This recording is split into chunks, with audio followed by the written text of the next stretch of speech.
What's up mga kasarap? Today's video po ay ako po ay magluluto ng kinunot na pating or labugan na pating. So yun guys, inuna ko nga po ang ginawa. Nagpalit ako ng kawali, nilagyan ko ng mantika. At uunahin ko po palang lulutuin yung aking leftover na kanin kaninang umaga.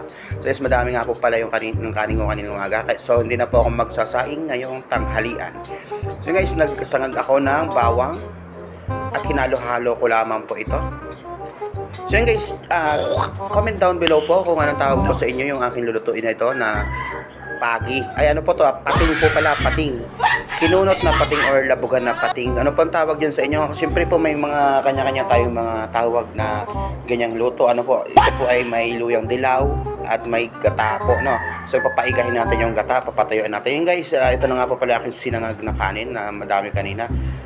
At aking, ito na po yung aking kakainin ngayong tanghali kasi sayang. Ano po?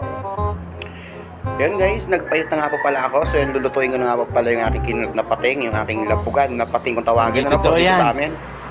Bola lang yan. Nga po palang gawin ay ano po ako ng sibuyas. Sunod ko pong ginawa ay luyang dilaw po. So importante po yan pag mga ganyang mga kinunot. Kasi po ang luyang dilaw ay ito po ay pampakulay at ito po ay pangtanggal langsa. Bali nga po pala yung aking kinunot na pating, hindi ko na nga po pala pinakita dahil ito po ay aking nilaga na po. So nilaga ko po siya ng pagkatagal-tagal. Ang mas matagal pa po siyang lagain kaysa sa pagi. Ito po ay nilaga ko ng 30 minutes. Yung pagi pag nilaga ko po 5 minutes lang. Nakarating na ako ng Mars, hindi pa rin siya nalalambot. So yun guys, pero okay na rin po siya, nahimay-himay ko na rin po siya yung pating. At sunod ko nga po nilagay, ito na nga po pala yung gata na pampasarap. So yun guys, sakto lang ang po pala yung konti lang pala yung binilagay ko na nga po ito ng asin, mga kasarap, konting asin lang po, hindi po masyadong asin kasi hindi nyo makakontrol bakit ito biglang umalat. Ano po? Pwede nyo rin po ito lagyan ng patis, mga kasarap. So guys, papaigahin ko lamang po ito hanggang sa ano na po yung kanyang gata. Medyo na po siya maiga-iga.